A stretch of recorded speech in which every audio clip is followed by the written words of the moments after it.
کسی صابر اور شاکر اور عیالدار شخص کی بیوی بڑی بدزبان اور ناشکری تھی، جس کی وجہ سے وہ صاحب ایمان سخت پریشان رہتا تھا۔ چنانچہ ایک مرتبہ 2-3 روز تک کچھ کھانے کو میسر نہ آیا تو اس عورت نے اپنے شوہر کو بہت کچھ سخت و سست کہا کہ بال بچے بھوک سے مر جاتے ہیں اور تو نکھٹو گھر میں بیٹھا ہے، کچھ تو شرم کر اور کما کر لا تاکہ بچوں کی مصیبت دور۔ یہ سن کر شوہر کہنے لگا کہ خدا کی بندی، رات کے وقت شور و غل نہ مچا، میں صبح کو کچھ مزدوری کر لاؤں گا اور جو کچھ اجرت ملے گی تیرے سامنے لا کر رکھ دوں گا۔ چنانچہ جب وہ اللہ کا بندہ صبح کو مزدوری کرنے گیا تو کسی نے بات نہ پوچھی، باقی سب مزدور اپنے اپنے کام پر لگ گئے۔ جب اس بندہ خدا نے یہ حال دیکھا تو جنگل میں جا کر عشاء تک عبادت الہی میں مشغول رہا۔ رات کو چپکے سے گھر میں جا پڑا کہ خالی ہاتھ دیکھ کر خدا جانے عورت کیا طوفان پا کرے گی۔ صبح اٹھ کر پھر کہیں سے مزدوری کر لاؤں گا۔ رات کو جب عورت کی آنکھ کھلی تو کہنے لگی، میاں اب تک کہاں تھے اور کیا کما کر لائے؟ اس نے جواب دیا کہ میں نے جس کی مزدوری کی ہے وہ بڑا رحیم و کریم ہے، اس نے کل کو مزدوری دینے کا وعدہ کیا ہے۔ اس پر عورت نے جھلا کر کہا، ہمارے بچے بھوکے مر رہے ہیں اور آپ وعدہ کرتے پھرتے ہیں۔ پھر صبح کو وہ شخص مزدوری کے گیا، مگر خدا کی شان پھر بھی اس کو کسی نے نہ پوچھا اور وہ مجبور ہو کر اسی مقام پر جنگل میں عبادت الہی اور گریہزاری میں عشاء تک مصروف رہا۔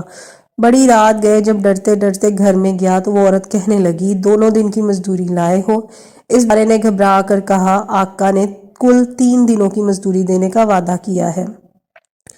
یہ سن کر عورت آگ بگولا ہو کر کہنے لگی، اپنا بھلا چاہتے ہو تو صبح 3 دن کی مزدوری لے آؤ ورنہ منہ نہ دکھانا۔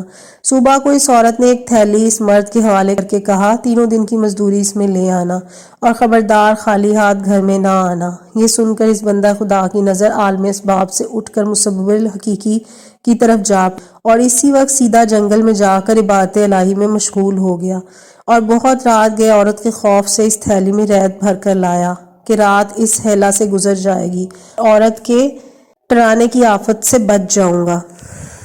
مگر جس وقت گھر کے دروازے پر پہنچے تو عورت کا ڈر اس قدر غالب ہوا کہ خدا جانے آج کیا آفت برپا کرے گی، اس لیے اس نے تھیلی ڈال کر واپسی کا ارادہ کر لیا۔ مگر اچانک گھر میں ایک ایسی خوشبو آئی جس نے دل و دماغ کو معطر کر دیا اور وہ عورت خوش ہوتی ہوئی گھر سے نکل آئی۔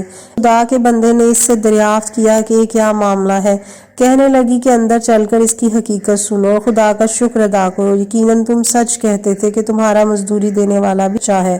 واقعہ یہ ہے کہ میں بچوں کے کھانے پینے کی فکر میں مدہوش بیٹھی تھی، اچانک کسی نے دروازے پر دستک دی۔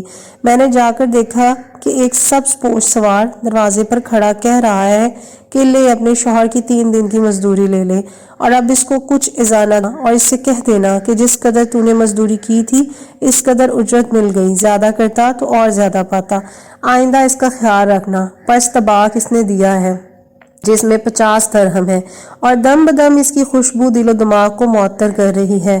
یوں کر وہ بندہ خدا گریہ وزاری کے ساتھ خدا کی حمد و ثنا میں کھو گیا۔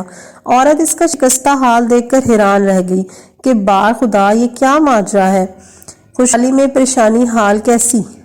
چنانچہ جب ہوش آیا تو اس نے بتایا کہ اے ناشکری عورت، حقیقت یہ ہے کہ 3 دن میں نے کسی کی مزدوری نہیں کی بلکہ دن اور رات عبادت الہی میں مشغول رہا۔ رات کو آ کر تیرے خوف سے یہ ہیلا کرتا تھا کہ آقا نے کل مزدوری دینے کا کہا ہے، مگر میرے مالک حقیقی نے اپنے غلام کو سچا کر دکھایا اور تیری رات دن کی آفت سے مجھ کو نجات دے دی، اس پر جتنا بھی اس کا شکر کروں کم ہے۔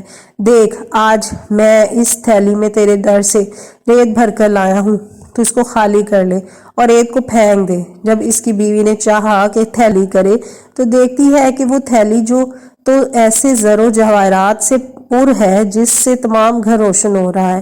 یہ حال دیکھ کر اس مرد صالح نے اپنی تمام عمر خدا کی شکر گزاری میں گزار دی۔